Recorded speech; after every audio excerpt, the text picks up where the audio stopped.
into it. See, as a young single mother, I can tell y'all that rent is too damn high. I can tell you that as a young black voter, groceries are too damn high. And as an American citizen, period, seniors like my parents should never have to choose between medicine or food. It should never be the quality of life versus the quantity of life. And I don't want to hear, oh, but we capped the price of insulin and lowered the price of all these medicines. Yeah, but you raised the price of everything else, so it's about time to start telling the truth to Americans and let them know exactly what they're signing up for if they want to vote for Kamala Harris. We need to vote based on facts and not feelings. See, under Harris and Biden, the average Georgia household is losing $1,060 per month, and inflation is at 21.4%. And due to the war on energy, average gas prices have reached record highs for the state. We also did a poll, and 80% of us Black Americans are not happy with the current state of the economy, so I'm going to need 80% of y'all to vote accordingly in November. They love me, they really love me. The left wants you to get in your feelings about things that have been said, but I want you guys to pay attention to what has been done. They don't want to talk policy. They just want to use propaganda to steal your vote.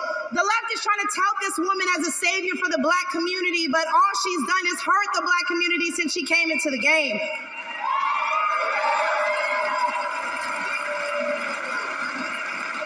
See, the first step in destroying the Black community is to dismantle the Black family. So aside from her record as a prosecutor, why don't we ask Mrs. Willie Brown if Kamala Harris cares about Black families? I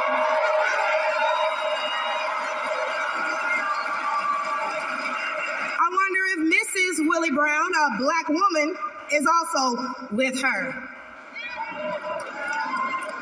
A few days ago, President Trump said he didn't know Vice President Harris was a Black woman. I'm trying to figure out what all the outrage is about because she's only Black when it's time to get elected. Did I lie? The same Black people who are mad at Trump for being confused about her race, ethnicity, nationality, whatever, are seemingly forgetting that while you're touting her as a savior for Black people, she identifies as an Asian woman. She chose her side and it wasn't ours. When asked if she would ever do anything specifically for Black people, she said no. Whereas Trump gave us the Platinum Plan, which specifically uplifted the Black community by increasing capital by almost $500 billion, creating 500,000 new Black businesses, and would give Black churches the ability to fight for federal resources for their communities.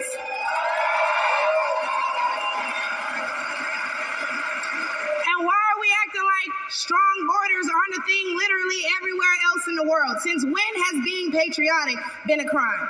See, a few weeks ago at the debate, Trump mentioned Black jobs, and a lot of people got in an uproar as if they didn't know what he meant. Well, we go to the polls and cast our Black vote.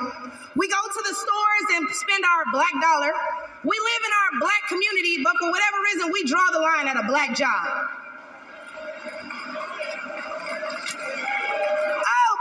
Because if you're wondering what a Black job is, please, I encourage you all to drive through Atlanta at all these beautiful Black-owned businesses and check and see who works there. Probably a Black person working for a Black entrepreneur, recycling the Black dollar, creating Black generational wealth.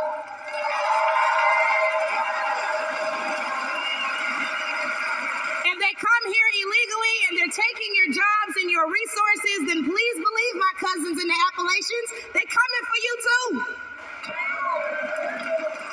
And y'all know Kamala Harris has yet to say Laken Riley's name.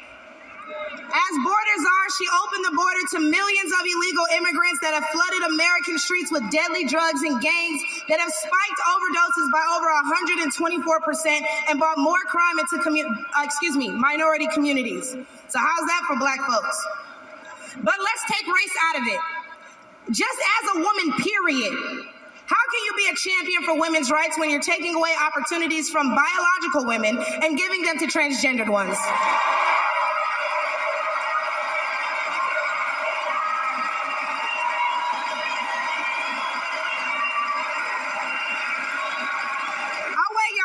isn't done. See, how can you promote equity for women and you're allowing men to play in women's sports?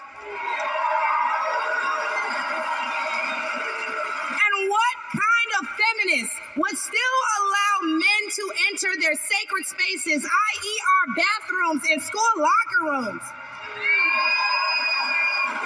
Do I even need to mention the opening ceremony at the Olympics? Or the fact that Angela Carini was forced to fight a man and told us that she's never been punched so hard in her life.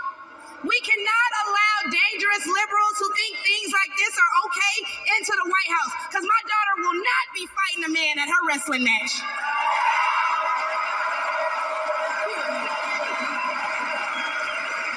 And what I think both men and women can agree on is that national security is important. So who would y'all rather see lead us into war if it were so to happen? My silk-pressed sister Kamala or the big dog Donald Trump?